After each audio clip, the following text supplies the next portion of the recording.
My experience is that at least 99% of the population has been indoctrinated with a belief that they are fundamentally flawed, that their body is fundamentally bad, broken, and stupid, and that they must do things to be deserving of anything good, and this absolutely includes me. I don't have enough imagination in my body to understand how someone would feel to know that every time they walk into a room, they are either ridiculed or pitied. I have felt very bad for my mom for not being able to have the body she wants, no matter how hard she tries. I always felt that it was my fault, that I was doing something wrong, and then I would start eating and I would gain weight. I've lost probably the weight of 1 or 2 men in my lifetime, and I gained it all back. If I got upset, I'd go through drive-thru and sit in the car, eat my double cheeseburger, and cry the whole time I did it. There's that guilt as well. It's sort of like, this is your fault, your problem. So on top of all the physical part that's going on, you have these emotional things also. You know, there's a lot of prejudice that people have, the stereotypes that you're lazy, you're undisciplined, you're stupid, or whatever, and it hurts, and it's wrong. Tell me about 15-year-old Jonathan and how he viewed obese people. Let's go from here. What had society told him was the way to view obese people? I am embarrassed to say this. At that time in my life, if I saw a obese person knock over a glass of milk in a restaurant, I would be like, see how stupid and bad and subhuman that thing is? Whereas, you know, if a non-obese human knocked over a glass of milk, the reaction would be totally different. And that is obviously a repugnant mindset that exists in humanity. It's the mindset that a Homo sapien is less than human because of a characteristic. Fat shaming stigma that is linked with being overweight is very, very present. You know, it's linked with many things, particularly the sense that it's an individual's responsibility and it's their fault. And you don't go out as much. You're not proud of yourself. You look in the mirror and you're ashamed of what you see. You can't hide from the world because you got things you got to do, but you want to. I'm gonna tell you something, being fat sucks. There's not one good thing about it.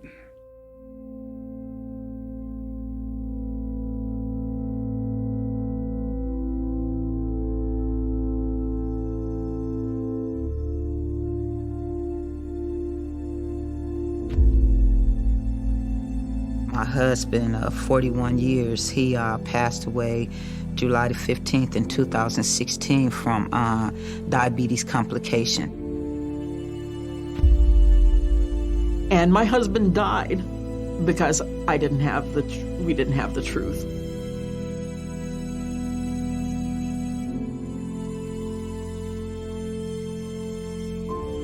An uncle from diabetes, he had a heart attack. I never knew he was that sick.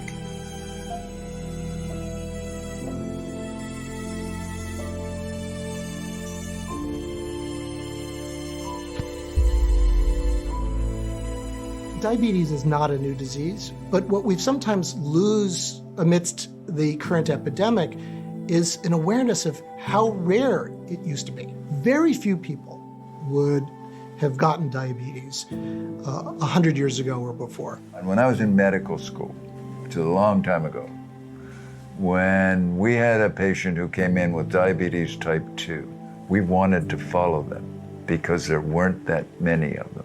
You know, when I came over from New Zealand 20 or so years ago, I really had not seen a very overweight child prior to coming here. In fact, in the last 2 years, life expectancy in the United States has decreased basically for the first time since the Civil War, primarily owing to obesity-related complications. I have never seen such a catastrophic health epidemic get so little attention, and we have to get the word out, period. Diabesity, it is a problem that is getting worse at an exponential rate, and it's cultural, and it's what we eat, and it's how our lifestyle is, and those are things that need to be changed. Understanding that we have more capabilities in us than we ever imagine when we are put in the right position to be able to utilize those capabilities, like that's what I want to talk about. So why am I doing this? Well, I want to know what to eat and why. I want to know how to stop diabetes. I want to know the science behind the optimal diet. I want to understand everything that is holding us back. I need to know about the shame that drives us, because I need to know about my mom's struggle.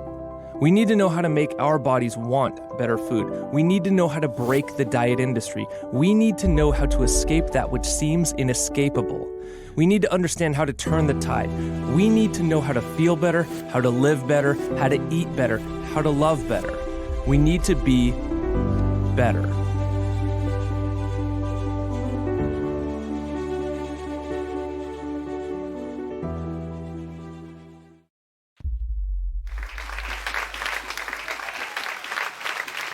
While I was growing up, I was obsessed with Superman. And apparently, I had no shame. While I was growing up, there was a real Superman who changed my life. This is my grandpa, Ben. Grandpa was a second-generation American without even a high school education who worked in a factory his whole life so that all 4 of his kids could go on to get master's degrees. He was a real Superman, at least until he was faced with a supervillain, diabetes. As one of the leading causes of amputations, Grandpa's superpowers could only take him so far against this supervillain. I remember sitting out in the hall. Your grandpa needs you to be strong right now, okay, sweetheart? Can I go in after the doctor's done? I want to show him my new Superman comic book. Yes, he would like that. But for now, Don't let them do it! I love you. Please stay put. Don't let them do it! Don't let them take my leg! Don't let them take my leg!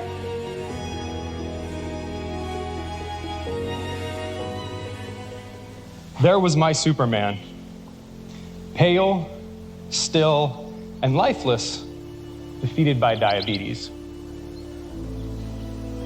And while Grandpa's light went out, his death lit a fire inside of me, because I came to quickly find out Grandpa's not alone. Did you know 1 in 4 of us are afflicted with diabetes or pre-diabetes? The day I got the death sentence, the diagnosis, I had diabetes. I have side pains. Thyroid problems. I kept getting foot ulcers. I went home that night and I cried like a baby. Alzheimer's, bone-chilling cold. You stand up, you dizzy. Fatty liver. I kept getting bone infections. At stage 2 hypertension. My left foot amputated almost completely. Of the chronic diseases that are common in the United States and throughout the world, type 2 diabetes is one of the very most preventable, and it appears to be the one that unfortunately is becoming pandemic, and there's no signal that this trend is going to abate. Diabetes reflects the ultimate metabolic meltdown. It's basically the fundamental systems that control blood sugar, this critical fuel for the body, break down. What is the biggest thing that you think is different about this project than other lifestyle-related films out there? For one, it's focused.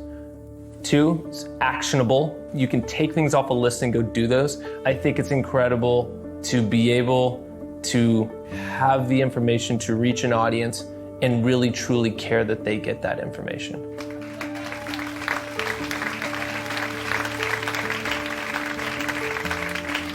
Hello, my name is Jonathan Baylor, and today I would like to share a personal story with you about a journey that changed my life and my family's life. I want to show you how the world's greatest researchers, scientists, and doctors have conclusively proven that we can end the diabetes epidemic. And I want to show you how you can permanently increase the quality of your life and prevent diabetes. But let's wind the clock back a little bit. See, I started off as a personal trainer.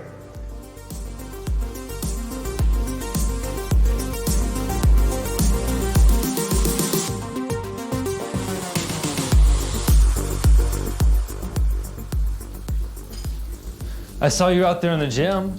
That was quite the good workout today, Tim. Oh, I was okay, I guess. Well, then what's wrong? Barely a pound lost in over a week. Okay. Have you been sticking to the 1,400 calories a day like we agreed? Yes, and getting damn tired of it too. Well, we both know the only way to lose that weight is fewer calories in and more calories out. I suppose I can add another 10 minutes to the workout. That's the spirit, Tim. Those pounds don't stand a chance if you stay focused and just keep pushing it harder, okay? All right. Despite my best efforts, I remember that Tim continued to push harder and harder, but his diabetes just got worse and worse, and he became less and less motivated. I wondered what happened to Tim, but I didn't wonder for long. See, at that exact same time, I was experiencing a different kind of metabolic problem. As a boy, I was motivated by my big brother. I wanted to grow up with those same big muscles that he had so that people would look up to me too. I tried everything to build myself up. I would eat 6,000 calories a day, every single day. But despite everything I did, I couldn't make the sort of gains that I wanted to. And sadly and ironically, my clients couldn't change their bodies either. Hey, Gail, that was an excellent workout today. You should be feeling good about yourself right now. Last week at this time, I weighed 189 pounds. I just weighed myself this morning, and guess what I weigh? What'd you lose? Less than 0, Jonathan. I gained a pound. Listen, it's only a matter of time before you Bullshit! I work my ass off, and I have nothing to show for it. Yes, I know. Struggling to lose or gain weight can be very frustrating, but if you just stick to the program... I have never had to struggle to gain weight. Can I tell you a secret?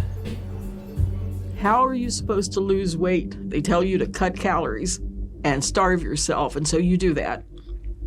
And then you lose 20 pounds. So far, so good. But you've starved yourself, and it comes off. And then, you go off the diet because it slows down to almost nothing. And what's the use? And then I start eating food like I've never seen food before.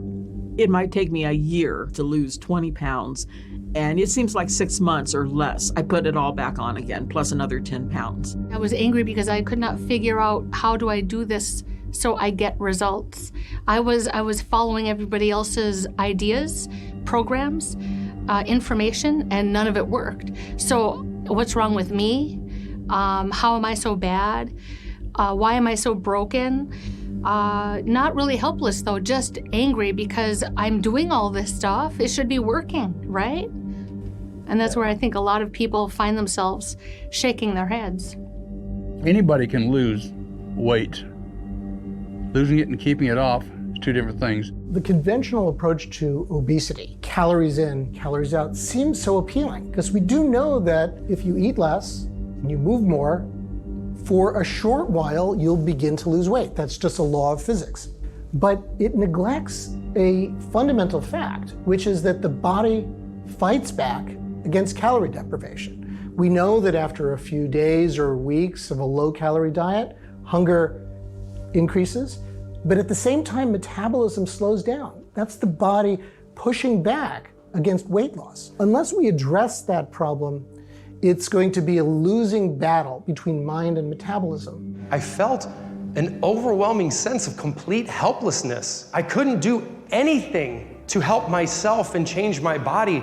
And much more importantly, I couldn't help my clients to change their bodies. I wanted to gain weight, and my clients wanted to lose weight, and both of us, we both followed the exact same calories in, calories out guidance that we were given, although we did it in opposite directions, but neither of us could reach our wellness goals. You struggle to gain weight.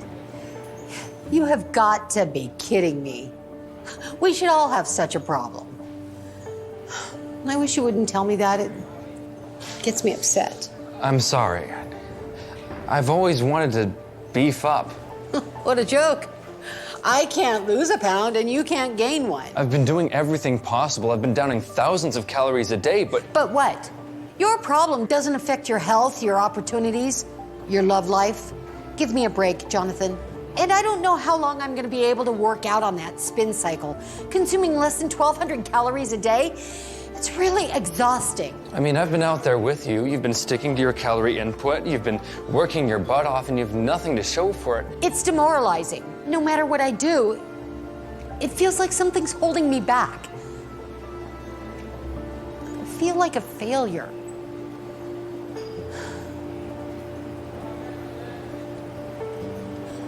What's wrong with me?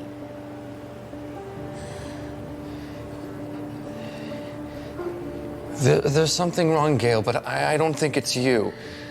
I don't know what it is, but there's something definitely wrong.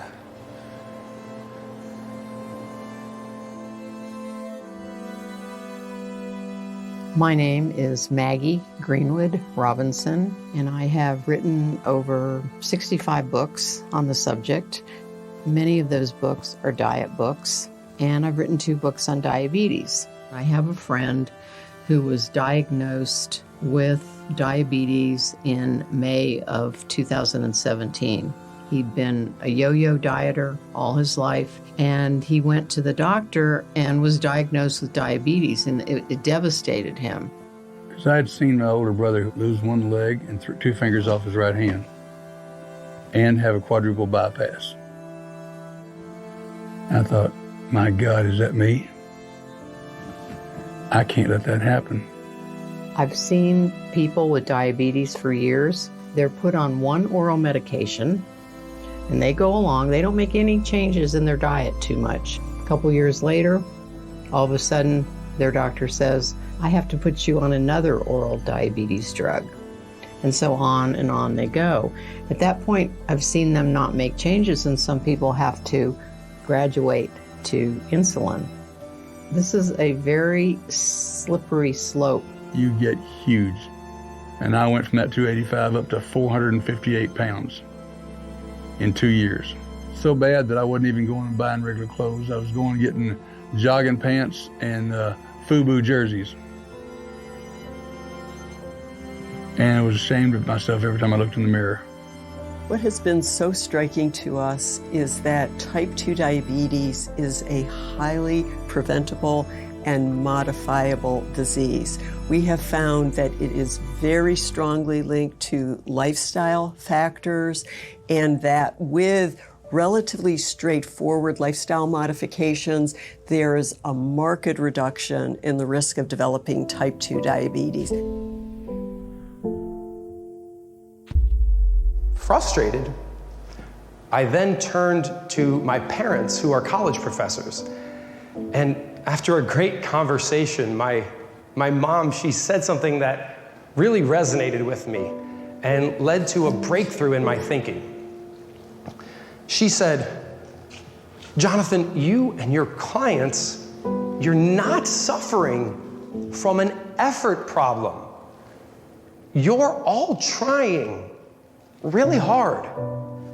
What you have, it sounds a lot more like an information problem. I needed to throw away everything I thought that I understood about metabolism and begin a whole new journey of discovery. We've had a clash of 2 paradigms. The paradigm that's been dominant for basically a century, says that all calories are alike to the body. You just have to eat less and move more. It doesn't matter what you eat less of. You can eat junk food, just eat less of it. Now that's an argument the food industry, of course, loves because they can market all sorts of atrocious quality food and then just point to the public and say it's a matter of personal responsibility. The other paradigm says that the quality of foods we eat alters hormones, metabolism, and even the expression of genes in the body in a way that makes all the difference between whether we have stable weight or we're struggling with weight gain. See, what Dr. Ludwig and many other brilliant minds at Harvard and the world's other top research and medical institutions have proven is that not only was Jonathan, the personal trainer, dead wrong, but most of us, we've been terribly misinformed about what we believe is the best way to reverse diabetes and enjoy our bodies. I think that I was raised to believe that if you're overweight, it's because it's your fault and you're making bad choices and you're sitting on the chair during the day eating bonbons and you're not exercising and you're lazy or don't have willpower. I am pissed that all my life I've been told this lie about this is what it takes to lose weight. And while I've been trying to follow that, I've been ridiculed, I've been abused, I've been suicidal, I've been thought my life is worth nothing. And they lied to me. And my husband died because we didn't have the truth, about what it really takes to live a sane life, to actually lose weight and keep it off without shame, without ridicule, without judgment. If I've learned anything in this room, because I just talked to 15 people, they were trying to dig themselves out of quicksand by shoveling harder.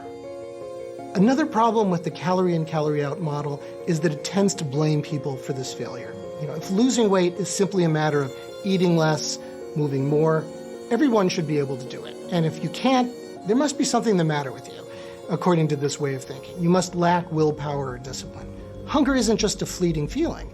It's a primal biological signal that your body is crying out for more calories. I felt like I was just holding on with my teeth and my nails, trying to make it to this goal weight so I could finally start living my life again or eating food again.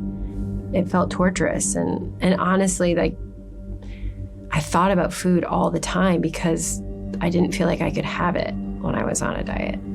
Constantly trying to exercise my willpower and not thinking about those foods and not caving in and giving in to those foods was so hard and so exhausting and so draining. And even if you could ignore hunger over the long term, which very few people can, your body has other tricks, such as slowing down metabolism and producing what's called the starvation response.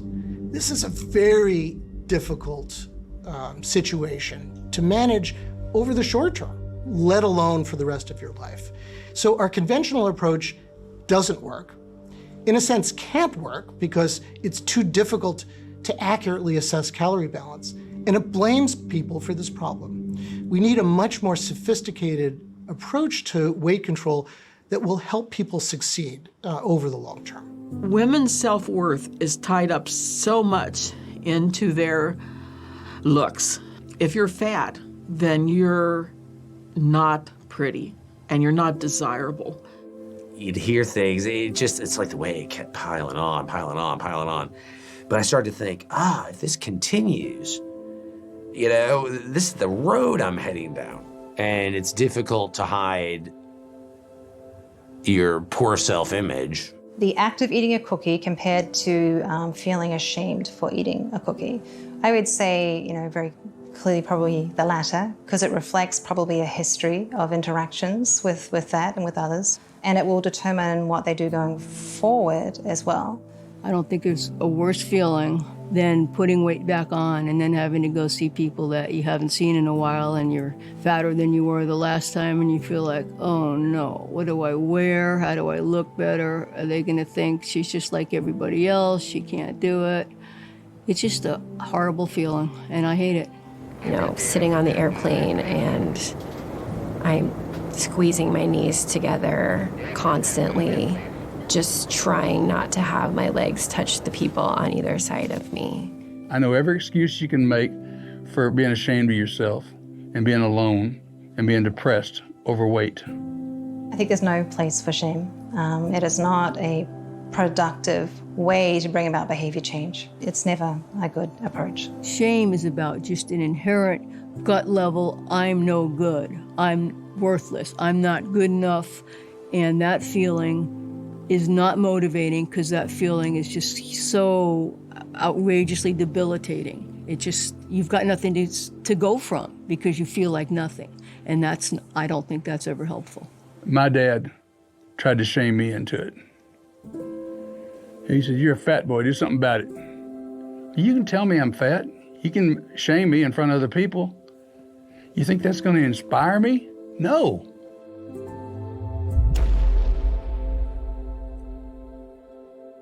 And because of this discrimination, most victims of diabetes have a long history of attempting unsustainable treatment plans and dangerous diets, causing endless cycles of guilt, shame, low self-esteem, depression, and just worsening and worsening conditions of diabetes and their metabolic issues.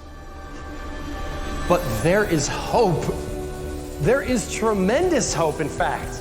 And it begins with understanding the science of the underlying problem and creating a proven, practical, and complete solution to solving it. See, back in the 1980s, seeking to understand why sustained weight loss was becoming increasingly out of reach for so many people, a group of research scientists developed what is now widely referred to as the set point theory. Considered a major scientific breakthrough in the fight to combat diabetes, the set point theory demonstrates why traditional restrictive dieting leaves 29 out of 30 people worse off. Thinking about body weight as calories in, calories out misses the story. Let's take an example. Let's think about fever. Now, 100 years ago, the biological origins of fever weren't known. They could take temperature. So imagine you went to your doctor with a fever and your doctor said, okay, your temperature's too high. This is really just a question of heat balance. Too much heat going into your body, not enough heat coming out. So it's simple. We just need to reverse that. Get into an ice bath and you'll draw heat out of your body and the problem will be solved. But what would happen? Your body would fight back in predictable ways. Severe shivering, blood vessel constriction, and you'd feel an overwhelming desire to get out of that ice bath. So for that reason, ice baths aren't very popular treatments to fever today. We have a more effective approach. You identify the source of the fever and treat it, or use aspirin. What aspirin does is it lowers the body temperature set point. And you take it, your body goes from wanting to be 104 degrees to being 98.6. So over the next half hour or so, you naturally throw off your blankets, you start sweating, and your temperature declines naturally. Identify the source of the problems, reverse them, so that we can lower the body weight set point. And once we do that, hunger naturally declines, metabolism speeds up, and you lose weight with your body's cooperation, not with your body kicking and screaming. I can remember when I first read that word, set point. At the time, I had no idea how the modern science proving the set point would elegantly bring all my research together and help to end diabetes. I can remember books written about set point over 20 years ago. So it was interesting to me that set point was coming up in a new context, because 20 years ago, it was more of a theory. Hey man, wanted to get you on here to clarify a few things. Set point, that's a theory that's been around for a while. What has changed? It's not a theory anymore. Good answer. The beauty of the set point is it is really one of the most scientifically proven biological concepts in the world. Any of us who took high school biology heard of a term homeostasis. And homeostasis just means that living organisms can only live within a fixed range. Each body, not just human, but each species is like its own little world, its own little ecosystem. And it has to maintain a range for its life to continue. So your body temperature set point is 98.6 degrees.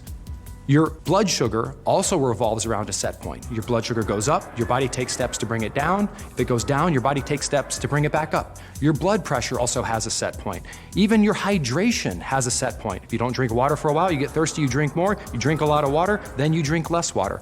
Your body is always beautifully balancing itself out automatically to maintain life.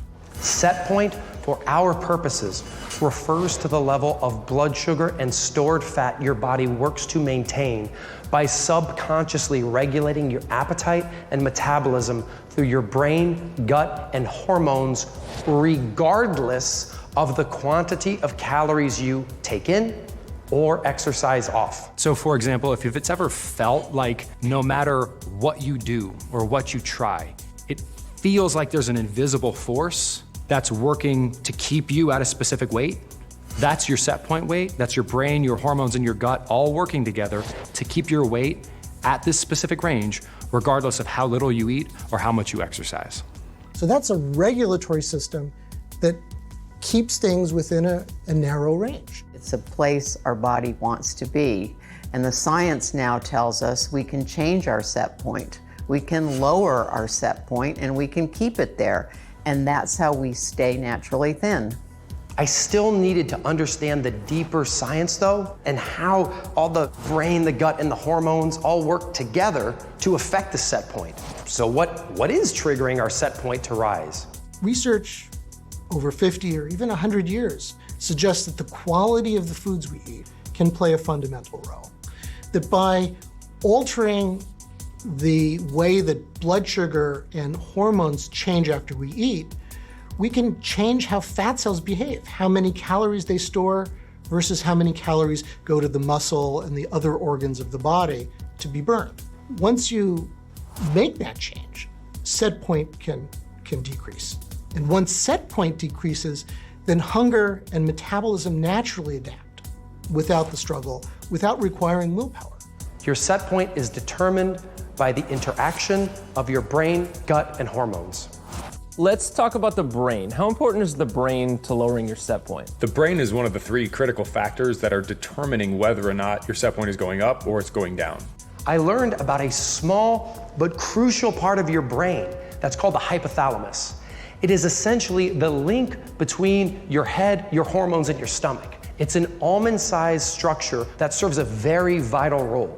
The automatic regulation of life-sustaining bodily functions, such as balancing blood sugar and body fat levels within a healthy range. However, if your hypothalamus becomes inflamed, the range it works to automatically keep your blood sugar and your body weight within goes up, and you become diabetes. So the brain controls metabolism and hunger as well, but it in turn is influenced by many factors in our diet, in our environment, beyond what we eat, levels of sleep, stress, physical activity, all get integrated into the brain to determine, in effect, our set point at that particular point in our life. Some key factors, as we've discussed, are the amount of protein, fat, and carbohydrate in the diet. Types of fat are also important, especially polyunsaturated fats, like omega-3 fatty acids.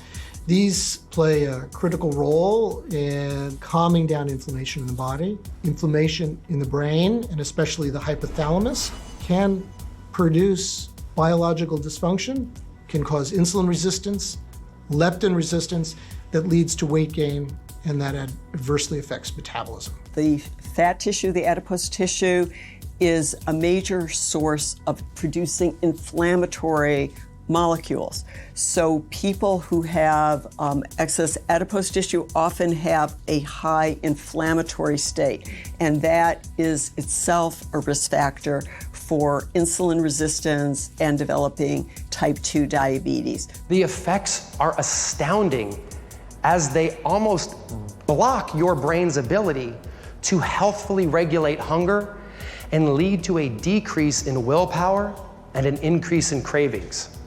And not only does an inflamed hypothalamus leave you feeling unsatisfied, it also creates intense cravings by interfering with your levels of dopamine, serotonin, and brain-derived neurotrophic growth factor, or BDNF. When these substances are imbalanced, your brain remains chronically heightened in a stimulus-seeking mode. And the takeaway here is that we have scientific proof now why sticking to traditional starvation-based treatment plans and deprivation diets are so difficult and ineffective. Brain inflammation is sabotaging your efforts. Again, it's not an effort or character problem. It's a medical problem of brain inflammation. It was clear that the catastrophic rise in diabetes was due to a direct attack on our body's ability to maintain a healthy set point. Weight gain is the price you pay for not getting diabetes on a poor quality diet. As long as you can store excess calories safely in fat, the body can do relatively fine without developing diabetes.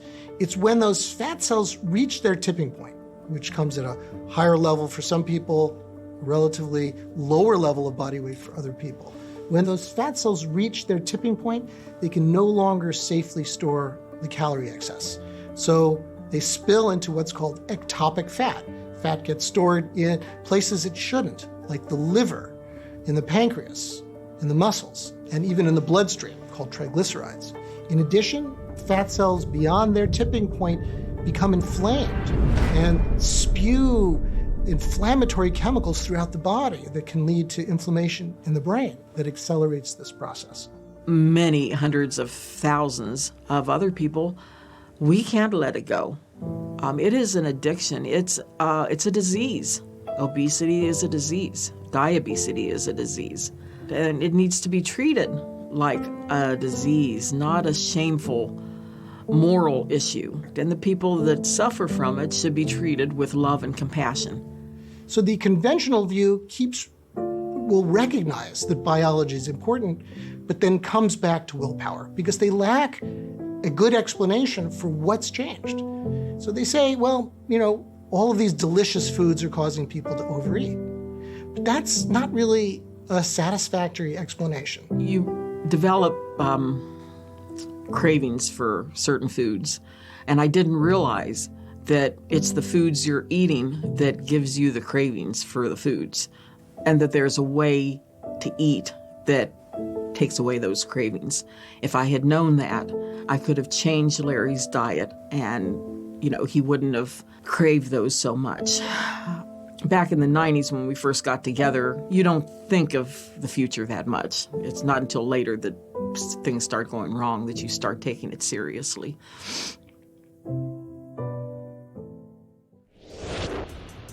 Gut is one of the most underappreciated things when it comes to long-term metabolic healing and avoiding diabetes, because you have trillions and trillions of little microbes and bacteria that are going to influence every other element of your life. I'm talking your cravings, I'm talking how much you eat. So what you eat and how much you eat is in large part not a function of willpower or even your preferences. It has to do with the organisms that live in your gut and what they want to eat. The gut has been referred to by many people as a second brain because it has more neurotransmitters coming from the gut than from our brains. And this has a tremendous impact on our body health, our brain health, as well as our cognitive health. So the gut microbiome are the microbes that live in the intestinal tract and play an important role in not just body weight regulation, but general health. We have to think in terms of prebiotics, probiotics, and polyphenols. So prebiotics are things like fiber that we don't directly digest.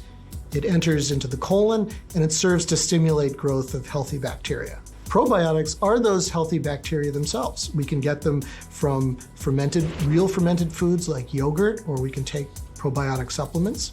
Traditional cultures would have eaten lots of naturally fermented foods. Sauerkraut, all sorts of pickled dishes would be regular parts of traditional cuisines.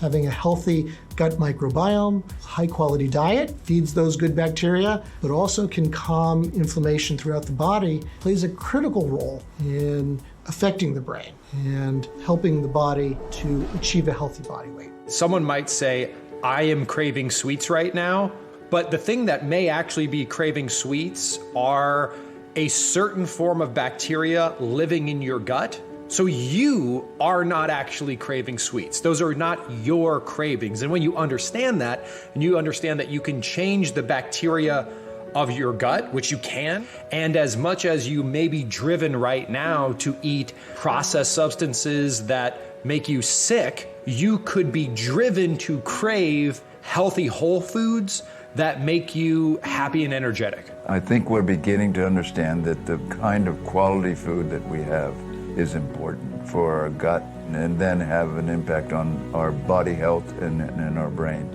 We know that sugar and high glucose containing foods has a tremendous impact on our microbiome, which then sends signals to all parts of the body, all parts of the brain, that indirectly lead to an increase in inflammation. So the big takeaway here is that if you want to enlist billions of microscopic set point lowering bacterial minions into your campaign against diabetes, please do not starve yourself, and please do not eat pre-packaged processed diet food, because both of those tactics kill the little guys you need on your side, and or they feed the bacteria, which increases your set point and also your risk of diabetes. Instead of doing that, eat so much set point lowering, high quality foods found directly in nature that you're too full for the low quality processed junk. This feeds the billions of set point lowering bacteria that come to your defense against diabetes. Okay, I really feel like I'm understanding brain and gut on a way better level, but that leaves hormones. How do those affect our set point? Hormones have a huge impact on what your body does with food after you eat it. You can't hear it, you can't see it, but there's a whole lot of chit chat going on inside you all the time. Your gut, your organs, your muscle tissues, and your fat tissue are constantly communicating with your nervous system and your brain via these chemical messengers called hormones. But what are they talking about? One example is how much fuel they figure you'll need in order to keep your level of body fat stable where it's at right now, AKA your body weight set point. If your hormones feel that you're at risk of your weight falling below your set point, they will relay chemical messages to drive your appetite and cravings up and your daily calorie burn down. And let's just say, when you eat mostly high quality food, this conversation goes well. Higher quality calories, or what we call sane calories, trigger your fat burning hormones and the desired message is sent. So what you're telling me is when it's working properly, the hormonal system is telling the body to burn the fat and use that as energy, right? Your hormones are what determine at any point in time whether or not you're storing or burning fat. You could eat 6,000 calories in a day and be burning those calories, or you could eat 600 calories in a day and be storing those calories. That's all determined by your hormones, not by your willpower. However, when you eat low quality, over-processed food products, it's like those lines of communication, they start to break down. But when the body is supplied with low quality food, that same hormonal system does the exact opposite, right? It not only is it storing fat, but it's also telling the body that it's starving. It's like installing a smoke alarm that shoots gasoline on the fire, right? That's a funny analogy, yes.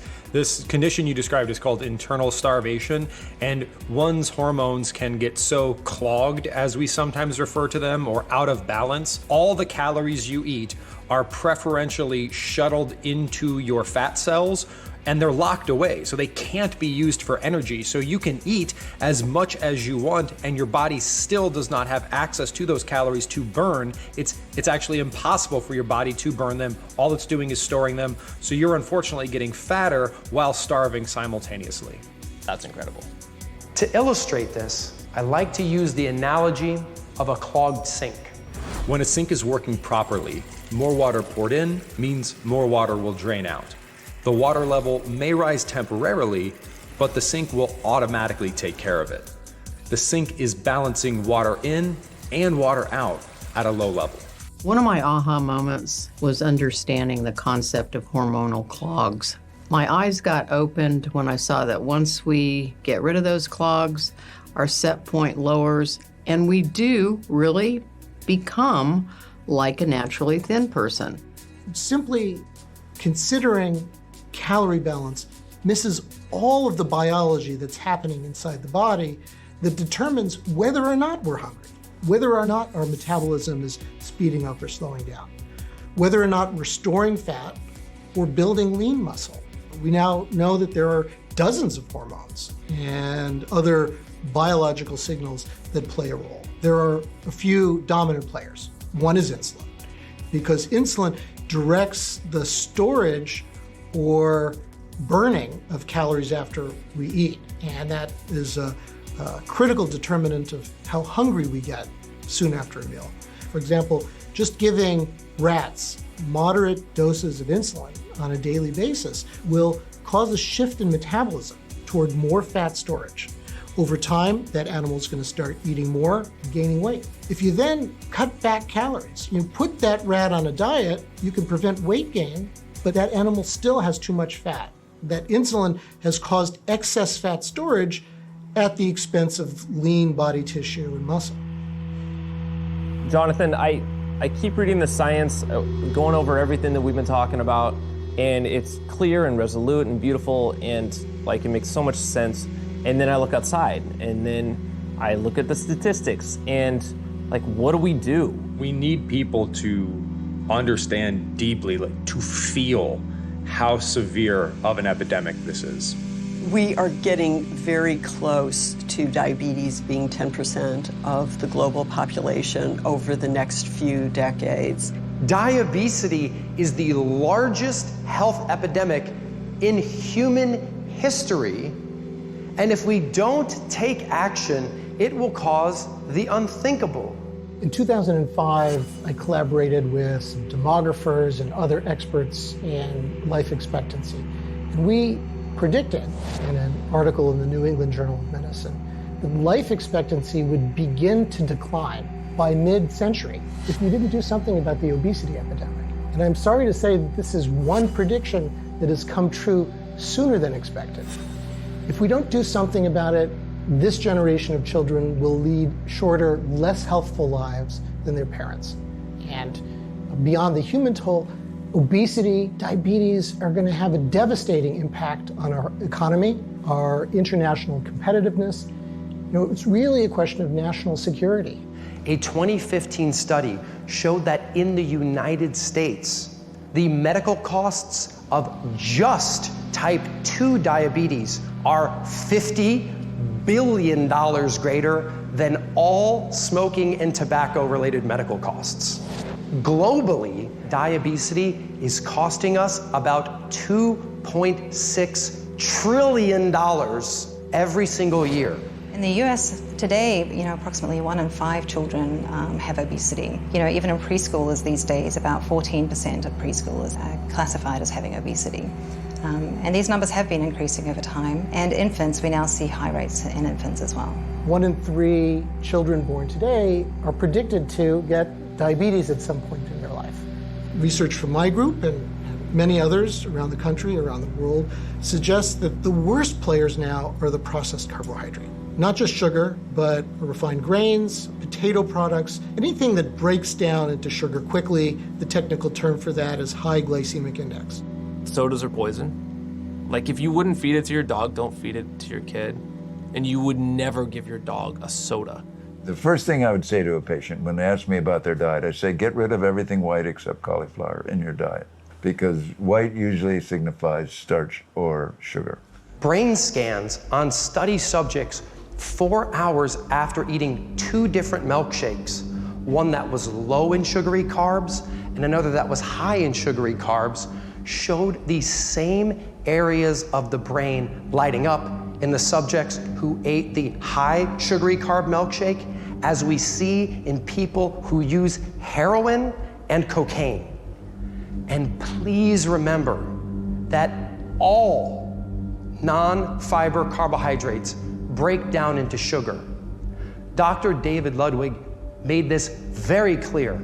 All carbohydrates break down into sugar, ultimately. But when grains are highly processed, as they are in so many of the low-fat, high-carbohydrate food products today, that process happens literally in minutes after eating. So after having a bowl of cornflakes, blood sugar rises very rapidly for 10 or 15 minutes, insulin surges, and a few hours later, blood sugar crashes, you get hungry and tend to overeat. So from this perspective, you can have a bowl of cornflakes with no added sugar, or a bowl of sugar with no added cornflakes. Below the neck, they're going to do the same thing. So, but we have to have carbohydrates, right? You don't have to have starch or sugar. Human requirement for carbohydrate is actually 0. And that was simply demonstrated by the Inuits or the Laplanders, who spent most of the year where no plants or carbohydrate would be available. At the same time, hunter-gatherers living in less extreme climates, they survived just fine on lower fat and protein, plant-based diets using meat only as a supplement. But the fact is that without carbohydrate, our body can produce all the fuel needed from protein and fat. Light bulbs went off in my head. I thought, wow, that's profound. They're not essential. Carbs are not essential. The wrong kinds of carbs particularly are bad for us, and I think that's one of the reasons why America has gotten so much bigger. And in the absence of carbohydrate, insulin secretion plummets, and the body switches from using glucose for energy to using stored body fat as its main source of energy. Now, obviously, burning fat as fuel is essential to reversing diabetes. Back in the 1960s, we ate more than 40% of our calories in fat. But because of concern for saturated fat, which quickly generalized to all fat, the public got the message year after year to cut back on fat. So now we're down to about 30%. Carbohydrate increased. The obesity epidemic unfolded during those years. Things like olive oil, nuts, avocado, dark chocolate. They don't raise insulin essentially at all. The calories take longer to digest, and they stay in our blood circulation longer. You don't have the same surge and crash in blood sugar and in hormones on a higher fat, lower carbohydrate meal compared to the typical processed carbohydrates we're eating so much of today. All low-fat foods aren't a problem. Apples have very little fat, but aren't driving the obesity epidemic. It was a combination of having the wrong science, focused obsessively on reducing all fats, including many very healthful ones, and a partnership with the food industry that endorsed highly processed, high-calorie, low-quality junk foods. So we got products like the fat-free Snackwells and the low-fat Twinkies advertised as health foods, when they're really nothing different than an oral glucose tolerance test. So can we say that the low-fat craze was a failure? The low-fat craze was the most deadly and horrific failed dietary experiment we've ever done. Wow. Diabetes is the terrible epidemic, the greatest health crisis that has ever faced our world. Diabetes is caused by an elevated set point. An elevated set point is caused by neurological inflammation, hormonal imbalances, and digestive dysbiosis. Those things are caused by insane foods. Sane foods solve the problem. My quest had reached another challenge, another opportunity to define the terms of our battle against diabetes and to provide a conclusive measuring stick to determine the quality of anything that you can eat or drink. If you ask 10 people on the street, what's a high quality food? You get 10 different answers. When you ask 10 different people, is a banana high quality? Someone might say yes, someone might say no, someone might say, is it organic? Someone might say, well, did you buy it at Whole Foods? So you're gonna get 10 different answers, right? My thesis was that I needed to approach this problem like an engineer approaches designing an airplane. Because a commercial airplane can't be hacked together or be based on personal anecdotes of what that really fit guy in the gym told me. We don't look to gurus to give us their opinion on how to enable hundreds of people to safely fly from New York to Los Angeles. An airplane cannot work most of the time or be safe for some people. It must work every time, always, in every situation, for everyone. And the only way to do this is to embrace modern science that has been proven by people who have devoted their entire lives to that science. And I knew in my heart that there had to be an ironclad way to determine the objective quality of every single food in existence.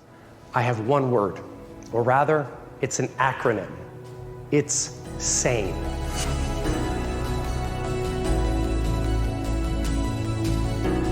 It was very important, after all that I've been through, of this calorie in, calorie out model versus the SANE model of the way that the body actually works. It was very important to me because, number one, it told me that I didn't fail. Now, when I'm hungry, instead of me like trying to hold on until the next appropriate time to have a meal, if I'm hungry, I eat. And I eat great food, and it tastes amazing, and it fills me up, and it makes me satisfied. And so I'm eating, delicious proteins and healthy vegetables and delicious fruit and nuts, and I've embraced fat in a way that I always thought was really bad. I don't feel guilty about whole milk Greek yogurt. It's been eye-opening for me. It's been a learning process, and I tell everybody in the world that SANE saved my life, period. SANE is a concrete and scientifically proven way to measure and evaluate the quality of any and every food. The S stands for satiety, the A stands for aggression, the N stands for nutrition, and the E stands for efficiency. Thousands of studies have shown that we need all four of these objective measures to determine food and calories quality. The first of these is satiety. Satiety is how quickly calories fill you up and how long they keep you full. If there is one word in food science that can transform your life, it is satiety. Many things affect satiety, or that sense of fullness we have after a meal. And beyond satiety, food can also affect our metabolism, how warm we are, how energetic we are, how likely we are to be to get off the couch and exercise. And all of these are relevant to weight control over the long term. More water and more fiber means bigger food, more stretch, and getting fuller and feeling fuller longer. Foods high in water include non-starchy vegetables, low fructose fruits, and, surprise, nutrient-dense protein. These help to literally fill you up. Noted researchers Barbara Rolls at Pennsylvania State University and Adam Drewanowski at the University of Washington have both referred to water in food as the secret ingredient to satiety. And now dietary fiber is another secret ingredient, because unlike other food components such as fats and proteins or carbohydrate, fiber can't be digested by your body. And also, the amount of protein in food is quite critical. Harvard researchers have found that protein affects the other two factors that influence your stop eating and stay full signals, those short-term and long-term satiety hormones. More calories from protein means more full hormonal signals are being sent to your brain now and later. Studies have shown that eating higher satiety, water, fiber, and protein-rich foods can cause you to unconsciously and effortlessly feel completely full and satisfied with up to 1,000 fewer calories per day. You unconsciously put fewer calories through your lips because your body is already eating calories off your hips. It didn't seem to be possible for my body to tell me it was full before with eating starchy foods. There's no end to that, it seems. You can eat a whole full bag of potato chips in one sitting and not realize, hey, I'm at the bottom of a bag of potato chips. You know, it's not satiating. For example, Pringles advertises, once you pop, you can't stop. They're saying that these calories have low satiety. They're celebrating that these calories have low satiety. You eat them and they make you hungrier. In thinking about satiety, you want to not just focus on one substance, one factor, one food, but get the right combination. It's sort of like a car engine. It doesn't run just on gasoline or just on air. You want to get that right mixture. And when you do, you get a really efficient engine. So for humans, getting the right amount of protein, plenty of healthful fats. Having nuts and unsaturated fats as opposed to saturated or trans fats have been linked to a lower risk of type 2 diabetes. And carbohydrates in their least processed state possible, slow digesting, natural, something that grandparents would have recognized. Now let's talk about what makes calories aggressive.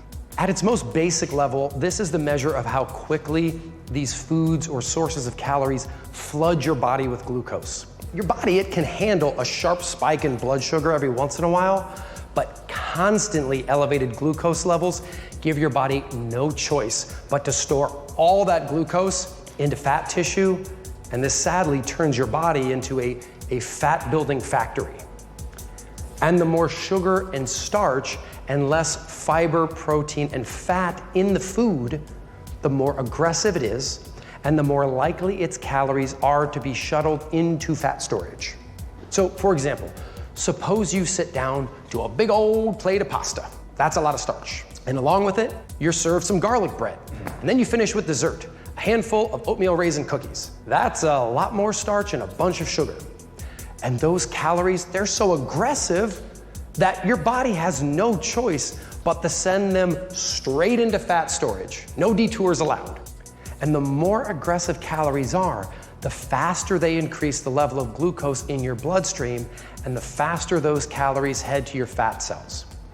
What we know is that when you look at the anti-aging protocols, in their diet recommendations, they talk about getting rid of the sugar and starches that are so prominent in the American diet and in now the diets around the world, because it causes us to put those excess sugar calories that we take into fat, which then leads to problems with inflammation and eventually seeing a decrease in brain health. Does the fat in food make it more aggressive? The answer is no. You do not have to worry about the fat in whole foods being aggressive. In fact, eating fat does not increase the amount of glucose in your bloodstream at all. Research has demonstrated time and time again, digesting high-quality fats slows the release of glucose into the bloodstream. And that's why foods containing fat are often less aggressive than fat-free foods. It's also really, really important to note that most of those low-fat products you see advertised are actually way more aggressive than full-fat foods. Most people don't think that a strand of spaghetti is sugar, but that's what it is. Your body quickly breaks it down. And the whole grain people, even though that's a better choice, perhaps because it takes a little longer to break into glucose, it's still broken into glucose. And you still get, maybe not a quickest spike, but you still get a lot of glucose in your system. Many food processors make up for the lack of fat in food by adding sugar. And please, watch out for added sugar because it is nothing short of toxic. Satiety, aggression, the N is nutrition. This is one that we all think we've been told the whole truth about, but we really haven't, because we have to look at what's called nutritional quality, or the ratio of essential nutrition to non-essential nutrition. See, when you look at the nutritional breakdown on food labels, you may look at the calorie count and then all the details below it. The only thing that is left for you to unlock is to divide those details by the number of calories. Anything that anybody says to you about nutrition that is not framed in terms of per calorie is at best incomplete and at worst dead wrong, because nutrition refers to the amount of essential substances found in foods such as vitamins, minerals, amino acids, fatty acids, antioxidants, and phytonutrients. However, the number of calories found in various foods varies wildly, so talking about nutrition in a food without considering the calories within it gives you a very inaccurate view of what's most nourishing for your body. Now, let me give you an example. 1 cup of enriched wheat flour contains 495 calories and the following nutrient breakdown in the format we're all used to seeing. Now compare that to 1 cup of spinach, which contains 7 calories, and we see that cup to cup, it seems like they are about equally nutritious. But you might already be thinking, how is it fair to compare 495 calories worth of flour to 7 calories of spinach? That's like pitting an entire army against a single soldier. And you're exactly right. So let's make this fair and compare calorie to calorie. Specifically, not cup to cup, but 250 calories of that same wheat flour and 250 calories worth of spinach. As you can see, that much spinach delivers over 100% of all those vitamins and minerals. And look, vitamin K is over 6,400%. By comparison, the wheat flour doesn't even get above a measly 37% in any category.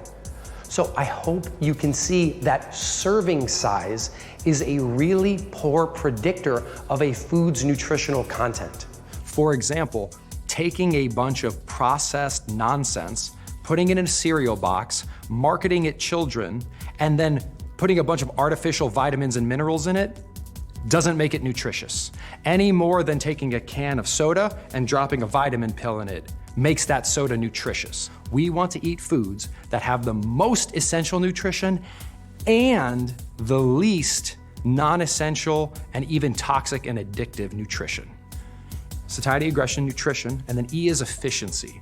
This is the least well-known factor in the mainstream because carbs, fats, and proteins are all processed very different by your body. Some are more efficiently stored as body fat. Others are literally impossible to store as body fat. For example, water, fiber, or anything else that your body cannot get calories from is 100% inefficient. That means you could consume it in unlimited quantities and never store any of it as body fat. In the case of water and fiber, you would just use the bathroom a lot. Take celery, for example. It's basically water and fiber and a whole bunch of vitamins and minerals. Celery and dozens of other non-starchy veggies are so inefficiently stored as body fat that it's almost impossible to overeat them. They help to nourish you with a 0% chance of causing diabetes. But we can't eat celery all day. That is where protein comes to our rescue. Protein, like carbohydrate and fat, are known as macronutrients. But here is the revolutionary part. After you eat protein, no energy is available to your body. Protein leaves your stomach as amino acids. Amino acids cannot be burned for energy or stored as fat. They are used to repair or create cells. Only about 1/3 of the protein calories you eat could ever be stored as body fat. This does not mean you should eat a 100% protein diet. That would be very unhealthy.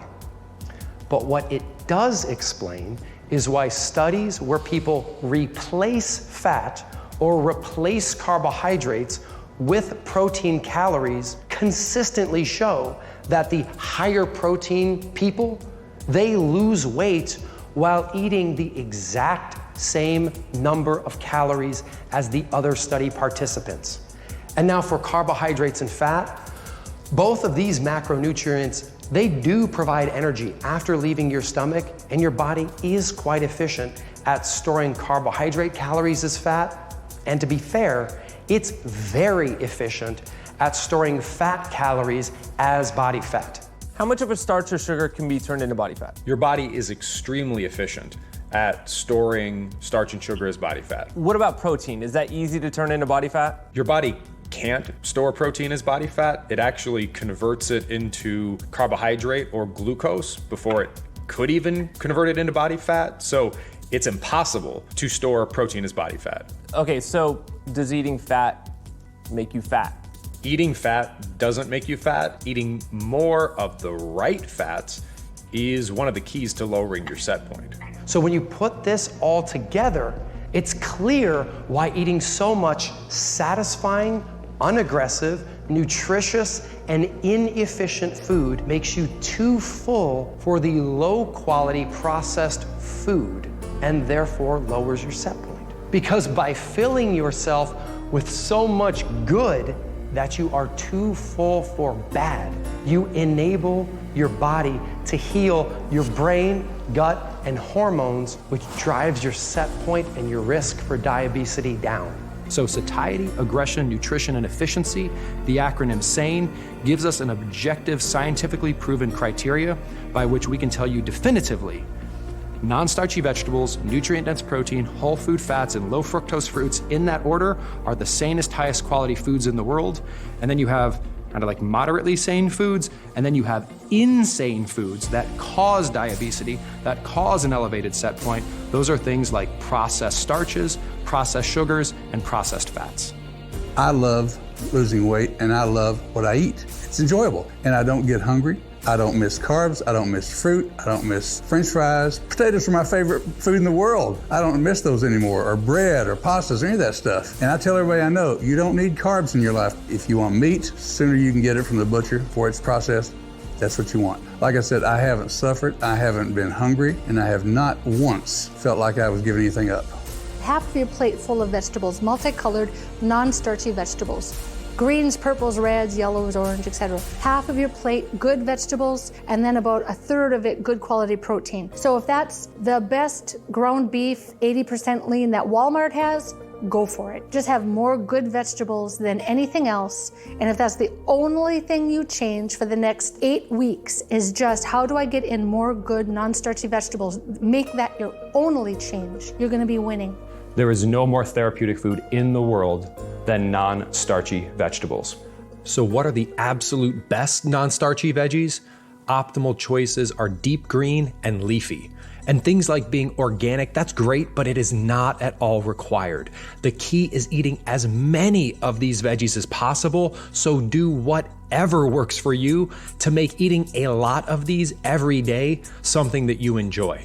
Frozen is great, conventional is great. In fact, many even come in powder form, requiring no refrigeration, which you can eat on the go or in smoothies.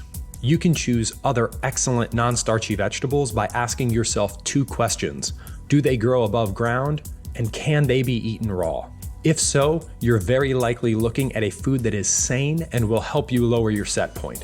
The second most important habit for lowering your set point is to enjoy 3 to 6 servings of nutrient-dense proteins along with your non-starchy vegetables. Humanely and sustainably raised proteins are recommended in part because they tend to be higher in nutrition and free of hormones and other additives. Optimal choices contain the most usable forms of protein along with the most essential vitamins, minerals, and omega fatty acids.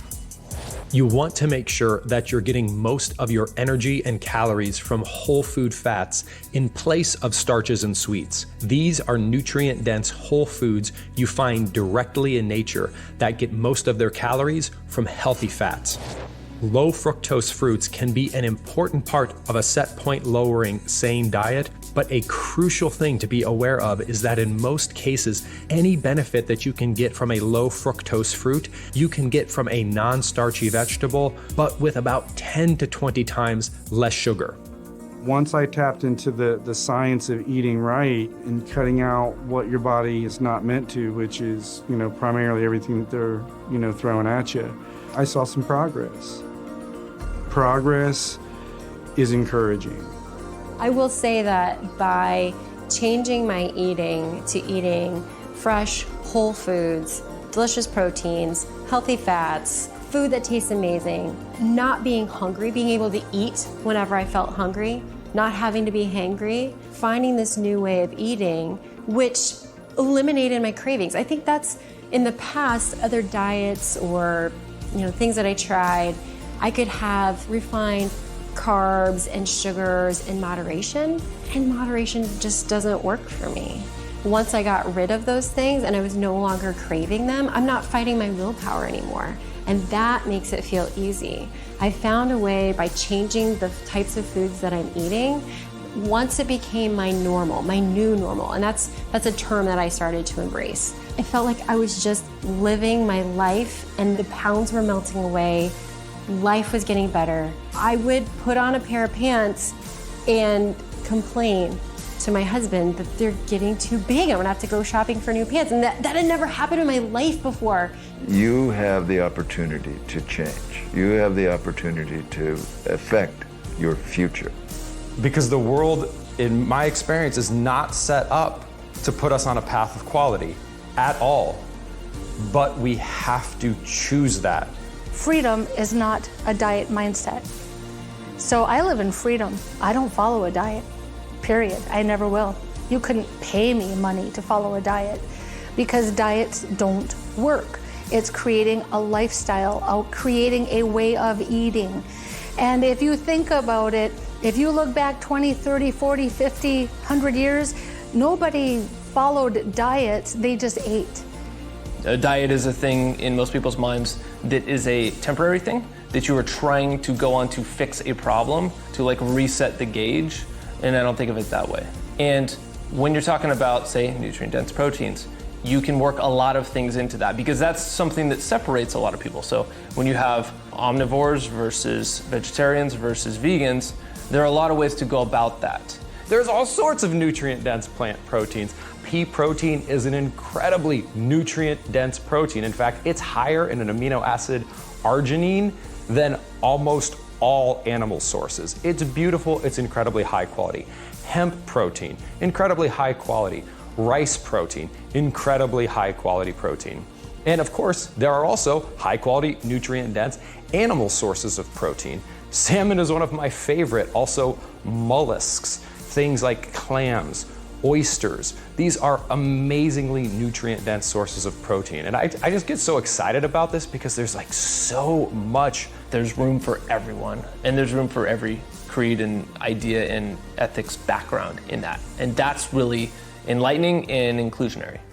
A lot of restaurants have options that you can get. if you're willing to modify what they're offering to have it work for you. I can look at the menu and, oh, well, this salad has like tortilla strips and whatever. Okay, so I'm gonna order the salad without tortilla strips. You know, this salad has a dressing on it that has a lot of sugar, so I'm gonna get oil and vinegar instead. Maybe it comes with rice, maybe it comes with potatoes. You just substitute it for some broccoli or some kale or, you know, something fresh. The beauty of sane eating is that it's not so much about stopping certain things, it's about taking things in your life that are already working, magnifying them and multiplying them. So let me give you an example. If I'm gonna have people over to my house, you ask them what they'd like to eat, then you sanitize the recipe, and what you're gonna see on your plate is some form of delicious protein and vegetables. Those will be on your plate. That's delicious. That's sane eating.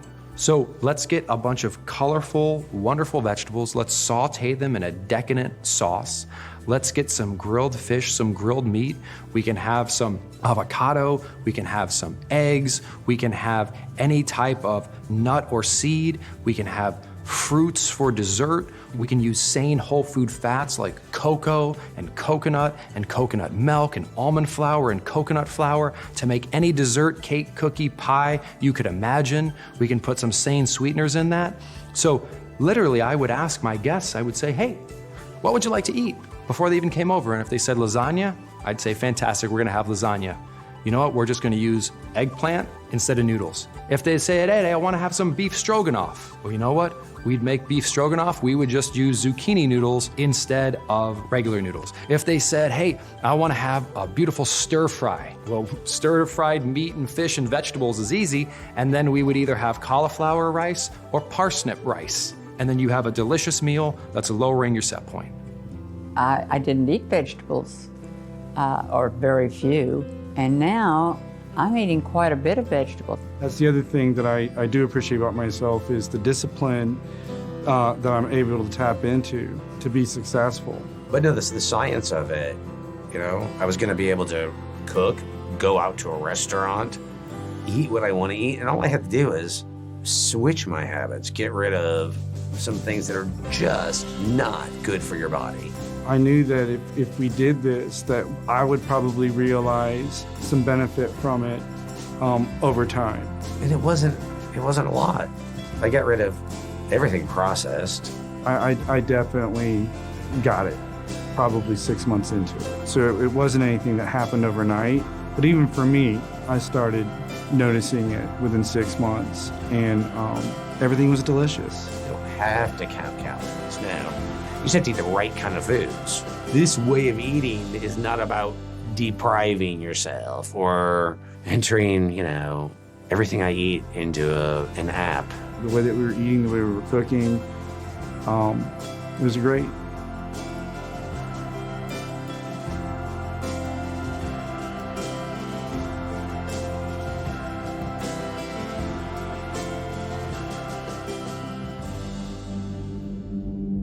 So you're talking about your own perspective. Yeah. Where you were, and you had ostensibly every advantage someone could have, right? And there are a bunch of people that are born, that we've talked to, with a lot of, like, at least body image disadvantages. And those things affect everything else they're in. Is it fair to say that everyone's perspective of how difficult their journey is equally valid? There's a quote that says something along the lines of, things are as hard as you decide to make them. For me, I didn't realize for literally 35 years of my life how difficult I was making my life. The definition, at least my understanding of the definition of shame, is consistent with a belief that unless you prove otherwise, you are worthless. And I lived my entire life trying to prove that I wasn't worthless. I remember being in my car, my phone rang, I picked it up, they said, Jonathan, congratulations, you're a New York Times bestselling author. And you know what I did? I said, that's cool. And then I turned left in my car. And I was like, really thought that was gonna make a difference, you know? When they said, Jonathan, here's your 25th patent. I was like, well, that's pretty cool, you know? Thought that would fix it. How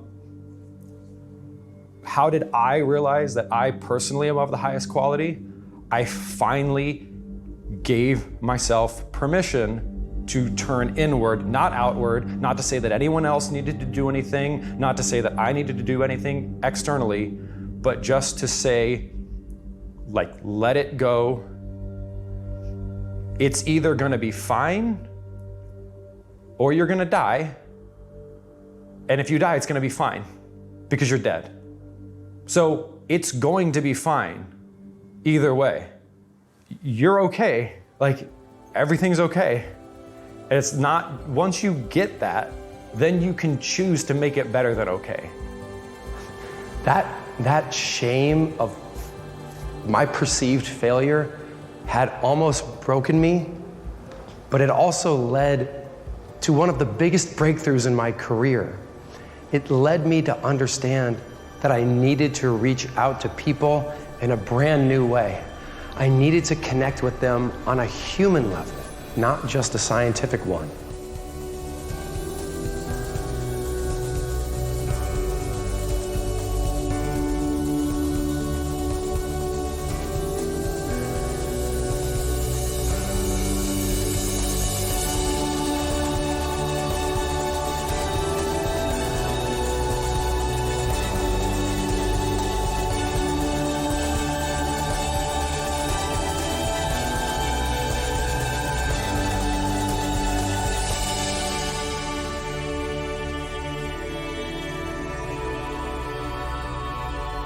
Every action in your life either raises or lowers your set point.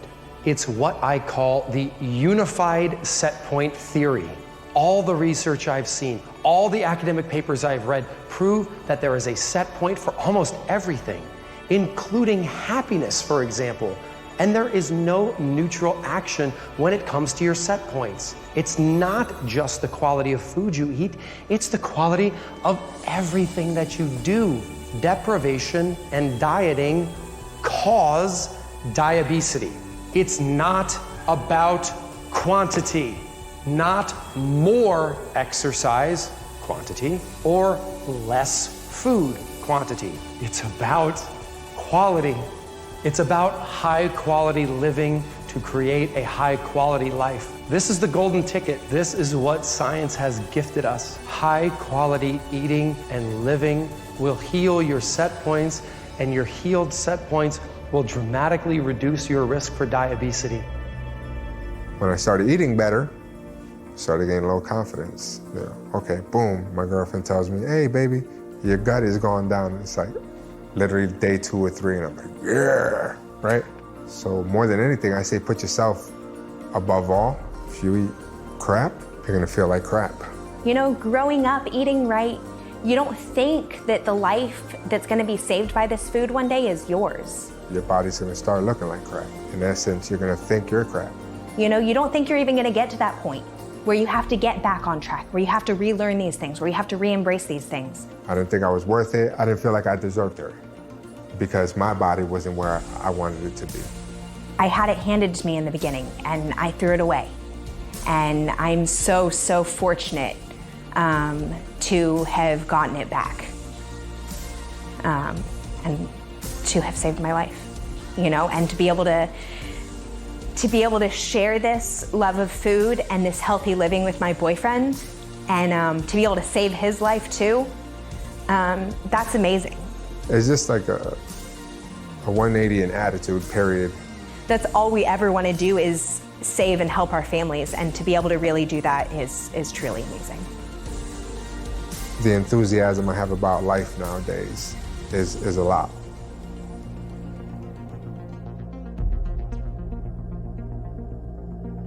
When a person finds out that they have cancer, the message is very clear.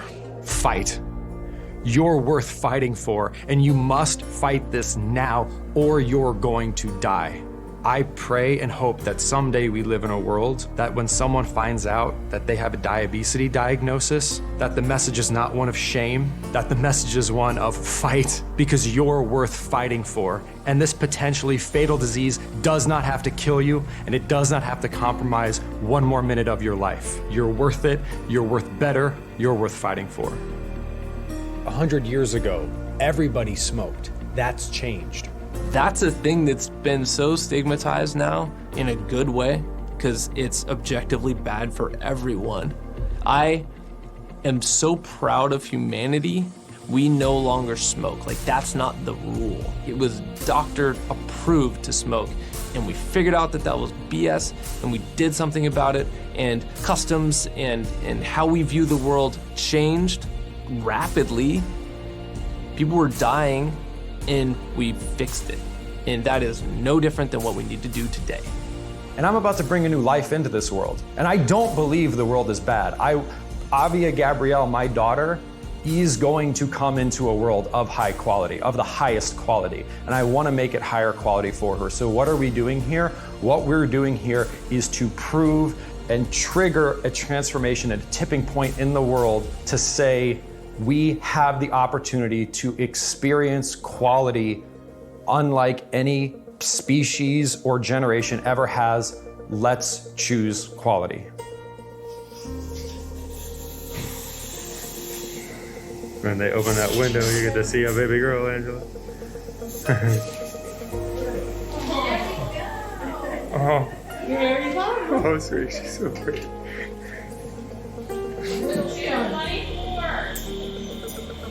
She's got lots of brown hair. Hey, sweetheart. Oh. She's so cute. So many people have not, myself included, opened the gifts they have been given. Because I have never in my life met a person who, if you can really go deep with them, there's not something about them that is brilliant or beautiful or shining in some way. You can choose the quality that is intrinsically within you. You can choose to accept that you are of the highest quality. And I want nothing more than to help other people give themselves permission to make that same choice. You can do this. It's not out of your reach. And you know what? It's not just that it's not out of your reach. You're going to have fun doing it. You're going to be eating better than you've ever done before. You're going to feel a lot more energy. It's actually going to be a good journey. I mean, I can't believe it. And I threw my scale away, and I really, really did. So I have really no idea what I weigh. It's made a whole new person out of me almost. I mean, the basics are still there. I'm still Jean and I still feel the same way about things, but I have a much better attitude and I have much more energy. And it's just made all the difference. I look better, I feel better because I look better, and I feel better because I'm healthier. Almost everyone I've spoken with says that they can't go back once they've unlocked this information. Why?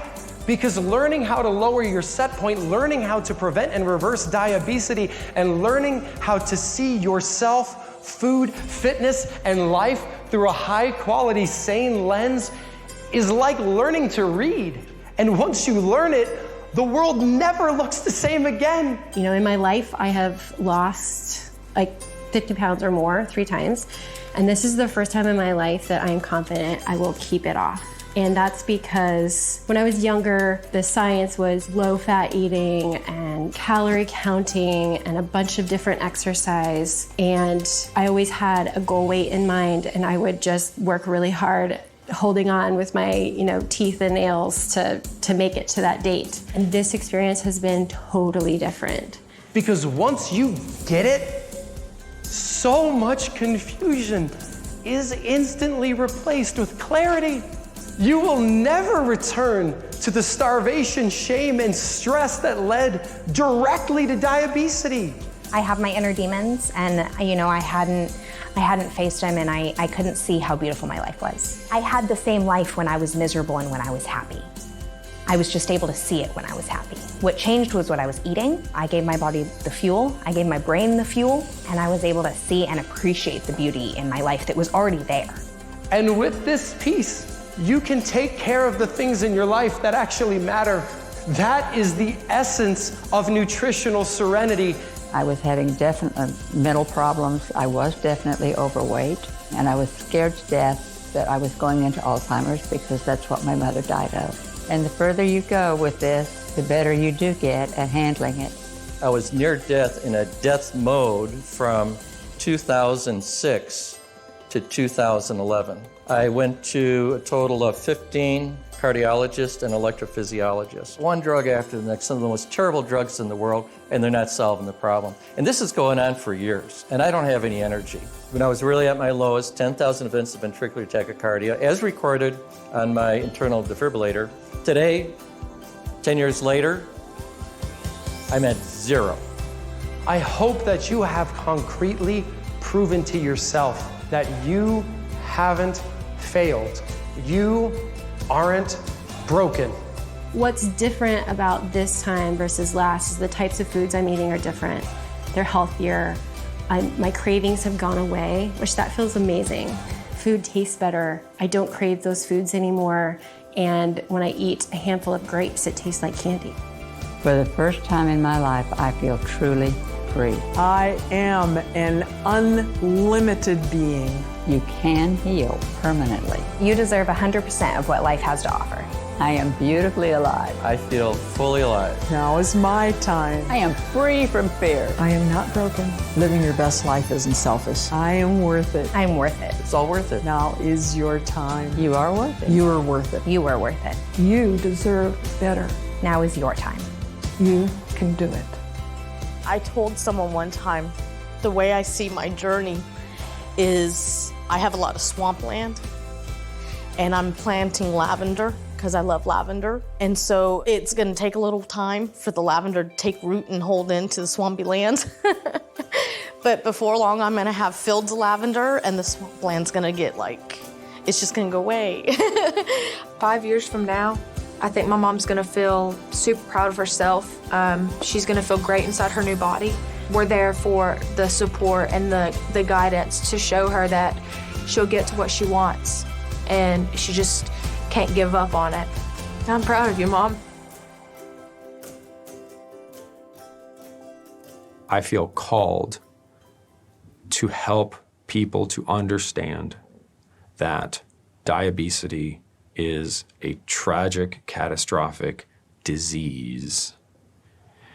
Because once we understand that it is a tragic, catastrophic, preventable and treatable disease, the people who suffer from it will see and will have hope that they are not the problem. They are not bad. They are not shameful. They have a disease, and a treatable disease. And they live in a world that wants to help them treat that disease.